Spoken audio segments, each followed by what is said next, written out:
안녕하세요. 저는 여러분들의 역사에 대한 궁금증을 해결해 드릴 꾹쌤입니다. 오늘은 중학교 3학년 역사 4강 가보개혁과 을미개혁에 대해 공부해 보겠습니다. 먼저 가보개혁에 대해 살펴보면요.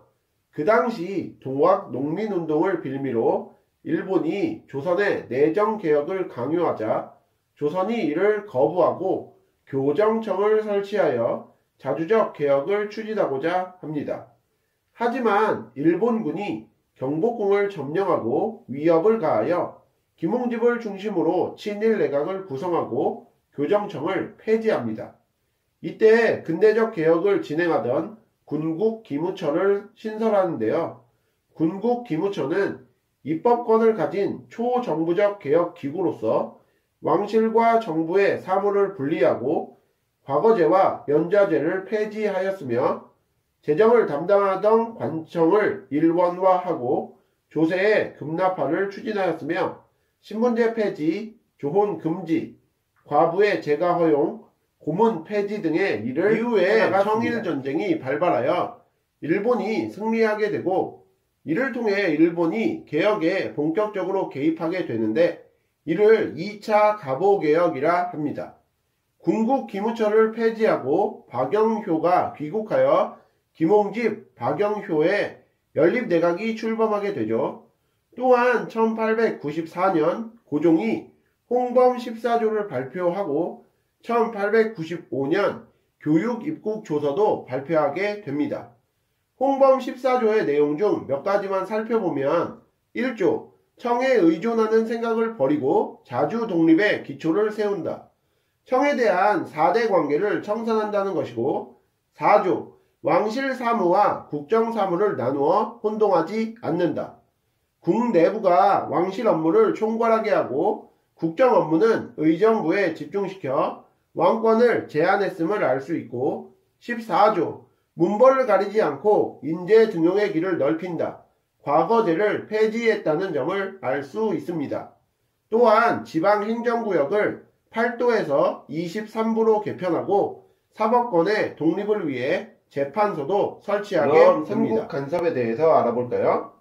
청일전쟁에서 승리한 일본이 시모노세키 조약을 체결하여 청으로부터 랴오 등 반도를 차지하자 러시아가 독일, 프랑스와 함께 청나라에 반환할 것을 요구하게 됩니다. 일본은 이에 굴복하여 청나라에 땅을 돌려주게 되는데요. 이로 인해 조선에서의 러시아의 영향력이 강화되고 일본의 영향력이 약화됩니다. 고종과 명성황후는 이를 이용하여 일본을 견제하려 재빠르게 움직이죠. 하지만 이로 인해 우리나라의 가장 치욕적인 사건 중의 하나인 을미사변이 일어나고 조선이 친러파 인사를 등용하고 반일 정책을 강화하는 등 러시아를 이용하여 일본을 견제하려 들자 1895년 일본 공사가 일본인 불량배들과 군인들을 동원하여 명성황후를 시해하는 을미사변을 일으킵니다. 이 사건으로 인해 일본이 김홍집 내각을 재구성하고 태양력을 사용하고 단발령을 실시합니다. 우리 민족의 자존심을 굴복시켜 일본에게 무릎 꿇게 만들려던 것이었죠. 또한 건양이라는 연호를 제정하고 소학교를 설치하고 근대적 우편 사무를 실시합니다.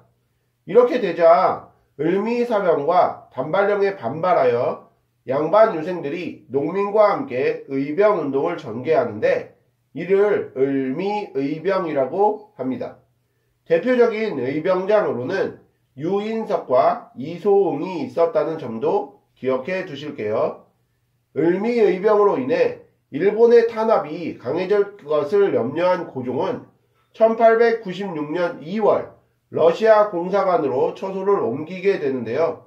이를 아관파천이라고 하고 이 결과로 러시아의 내정 간섭이 심해지고 을미개혁은 중단되며 세계 열강들에 의해 철도 부설권, 광산 채굴권, 삼림 체벌권 등의 여러 이권이 침탈받게 마지막으로 과보개혁과 을미개혁의 의의와 한계를 살펴볼 건데요. 우선 의의는 갑신정변과 동학농민운동 세력의 요구를 일부 받아들여 신분제 폐지, 조세제도 개혁, 재정 담당 관청 일원화 등을 이룬 점, 근대적인 제도 수용을 통한 근대화 기여 등이 있고요. 한계는 일본의 간섭 속에서 추진하다 보니 군사제도의 개혁이 소홀했고 농민들의 토지제도 개혁이 제외되어 국민적 지지를 받지 못했다는 점입니다. 자, 그럼 오늘 배우신 내용을 바탕으로 문제 풀어보겠습니다. 1번과 2번 문제인데요. 다음을 읽고 물음에 답하시오. 1894년 일본은 조선의 경복궁을 점령하고 김홍집 내각을 구성하였다. 김홍집 내각은 기역을 신설하고 근대적 개혁을 단행하였다. 가부개혁에 대한 설명입니다. 1번 기역에 들어갈 기구를 쓰시오. 가부개혁 때에 근대적 개혁을 추진하던 군국기무처를 신설하죠. 그러므로 1번의 정답은 군국기무처가 되겠습니다. 2번 밑줄 친 근대적 개혁으로 옳지 않은 것은 1번 과부의 재가를 허용하였다. 옳은 표현이고요. 2번 과거제와 신분제를 폐지하였다. 옳은 표현입니다. 3번 은본위 화폐제도를 채택하였다. 은본위 화폐제도라는 것은 뭐냐면 화폐제도의 근본을 은으로 했다는 것입니다. 예를 들면 어떤 물건을 사는 데에 필요한 은의 양은 얼마다. 이런 식으로 가격을 설정하여 거래를 했던 것을 의미를 하는데 3번도 옳은 표현이고요. 4번 토지제도를 개혁하여 토지를 재분배하였다. 자, 이것은 틀린 표현이죠.